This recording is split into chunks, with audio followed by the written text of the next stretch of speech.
माँ आद्या शक्ति के विभिन्न स्वरूप हैं, विभिन्न नाम हैं, परंतु इन सभी नामों और स्वरूपों में से एक रूप ऐसा है जिसकी महिमा सबसे अपार है। मैं बात कर रहा हूँ माँ आद्या शक्ति के श्री दुर्गा स्वरूप की। परंतु माँ को दुर्गा नाम मिला कैसे? नव पत्रिका सीरीज में आज जिस देवी का स्वरूप मैं बना रहा हूँ, ये आदि शक्ति की दुर्गा अभिव्यक्ति है, वो जो कठिन से कठिन समस्याओं से उद्धार दे दे। इनकी कथा हमें मिलती है श्री देवी भगवत पुराण के 7वें स्कंद के 28वें अध्याय में, जब माँ शाकुंभरी और शताक्षी स्वरूप में प्रकट होती हैं। माँ के इन स्वरूपों के बारे में मैंने अपनी अन्य प्रस्तुति में आप सबको बताया था, जिसमें दुर्गमासुर नाम का एक राक्षस था जो हिरण्याक्ष के कुल में रूरू के पुत्र के रूप में जन्मा था, जिसने ब्रह्मा जी का तप करके उनसे वर प्राप्त किया कि वे समस्त वेदों पर अपना अधिकार पालेगा। जितनी देवों और ब्राह्मणों के पास मंत्र शक्ति है वो भी उसी के अधिकार में आ जाएगी। सभी देवताओं की दुर्गति करके दुर्गमासुर ने उन्हें स्वर्ग से निकाल दिया। ब्राह्मण और अन्य मानव जन भी पीड़ा में थे। तब उन सब ने मिलकर भगवती की स्तुति की। आद्या शक्ति ने भगवती श्री पार्वती के स्वरूप में सभी देवताओं का कल्याण किया। माँ ने 100 नेत्रों से मानवता को तृप्त किया और साथ ही उन्हें फल, शाक इत्यादि भी प्रदान किए।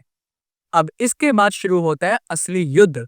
जब दुर्गमासुर के दूत ने उसे बताया कि आद्या शक्ति ने मानवता का कल्याण किया है, तब दुर्गमासुर 1000 अक्षौहिणी सेना को साथ लेकर देवी से युद्ध करने के लिए आता है। तब माँ आद्या शक्ति गौरी दुर्गमासुर के साथ युद्ध प्रारंभ करती हैं। दुर्गमासुर देवताओं और ब्राह्मणों को त्रास देना आरंभ करता है। तब माँ आद्या शक्ति देवताओं और ब्राह्मणों के संरक्षण में एक चक्र का निर्माण करती हैं और स्वयं उस चक्र से बाहर आकर दुर्गमासुर और उसकी सेना के आगे प्रकट हो जाती हैं। युद्ध के दौरान माँ आद्या शक्ति ने अपने श्री विग्रह में से अन्य महाशक्तियों को उत्पन्न किया जो अत्यंत ही उग्र और वीर थीं।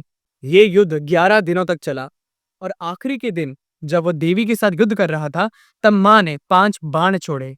वे पांचों बाण दुर्गमासुर के 4 घोड़े और एक सारथी को जाकर लगे। फिर माँ ने अन्य 2 बाण छोड़े जिन्होंने दुर्गमासुर की दोनों आंखों को बींद डाला।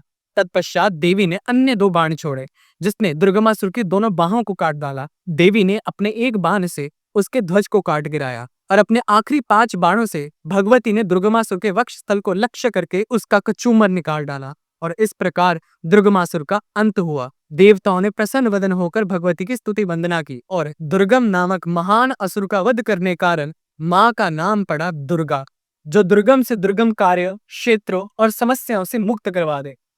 नव पत्रिका पूजन में माँ दुर्गा के इसी स्वरूप को हल्दी के पौधे के रूप में पूजा जाता है। आइए अब इनके दर्शन करें। नमो देवी महादेवी शिवाय।